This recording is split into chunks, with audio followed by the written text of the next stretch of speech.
Здравствуйте, смотрите в сегодняшнем выпуске. Президент Туркменистана провел заседание Кабинета министров в цифровом формате. Компания Даева предложила реализацию 2 проектов в Туркменистане.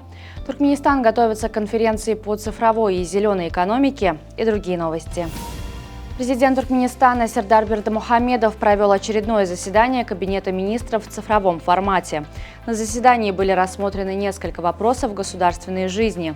Председатель Меджлиса Туркменистана Гулманова сообщила о разработке законопроектов, направленных на правовое регулирование различных сфер государственной жизни. Также обсуждалась подготовка к заседанию Халк-Маслихаты, приуроченному к 33-й годовщине независимости страны. Вице-премьер Гельдамурадов доложил о подготовке к научно-практической конференции «Цифровая и зеленая экономика. Фактор обеспечения устойчивого экономического роста». Форум, организованный Министерством финансов и экономики, состоится 20 сентября текущего года. В рамках конференции будут обсуждаться вопросы развития отраслей финансово-экономической и денежно-кредитной политики, трудовых отношений, стандартизации, а также меры по формированию цифровой и зеленой экономики и цифровизации сферы социальной защиты. Вице-премьер Атахалыев отчитался о ходе сезонных сельскохозяйственных кампаний и подготовке к предстоящему хлопкоуборочному сезону. Как отмечалось, в регионах страны начался сев зерновых, предпринимаются шаги для проведения посевной в соответствии с агротехническими требованиями.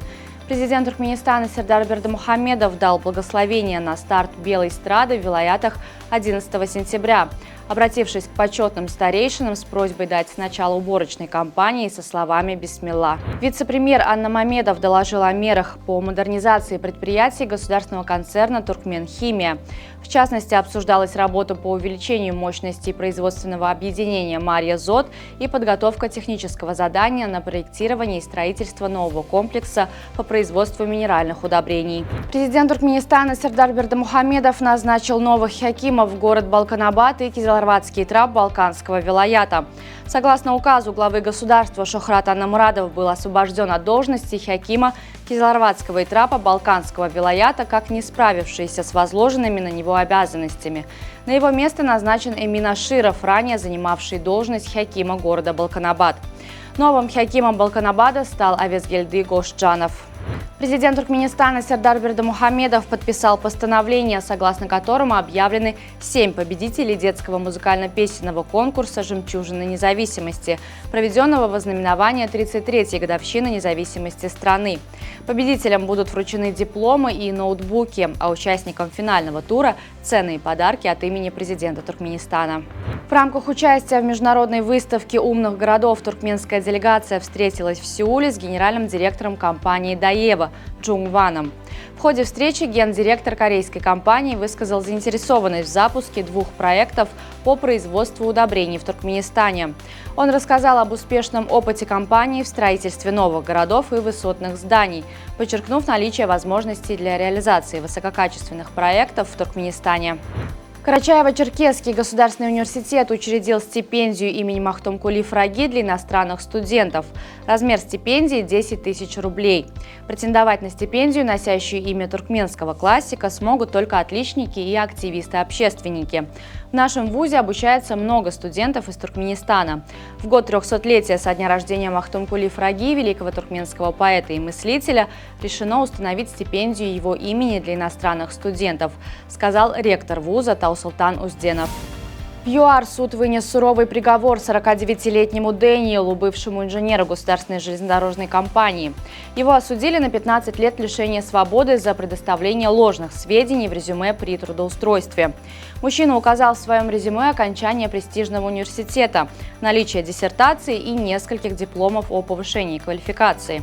На основании этих данных его приняли на должность главного инженера, где он проработал 5 лет, заработав за это время около 840 тысяч долларов. Обман раскрылся в 2015 году, после чего началось длительное расследование. Выяснилось, что Дэниел имеет только среднее образование, не обладая ни высшим образованием, ни учеными степенями. Судебный процесс завершился в 2024 году вынесением обвинительного приговора. С начала сентября 2024 года Киргизстан начал свободную продажу золотых мерных слитков собственного производства. Теперь каждый желающий может приобрести золотые слитки высшей пробы весом от 1 до 100 граммов в фирменном магазине ОАО «Киргизалтын». Особое внимание уделено подлинности и прозрачности. Каждый слиток снабжен уникальным QR-кодом, гарантирующим его происхождение. Главный тренер Туркменистана по футболу Мерген Оразов провел встречу с наставником португальской национальной команды Роберто Мартинесом в Лиссабоне. Во время встречи тренеры обсудили тенденции развития современного футбола и важные аспекты тренерской профессии. Визит Оразова в Португалию организован при поддержке УЕФА. Целью поездки является ознакомление с тренировочным процессом одной из ведущих европейских сборных. Стажировка туркменского тренера продлится до 10 сентября. На сегодня это все. Со всеми новостями вы можете ознакомиться на сайте turkmenportal.com и на наших официальных страницах в социальных сетях. Всего вам доброго и помните, что Туркменпортал – ваш самый надежный источник новостей.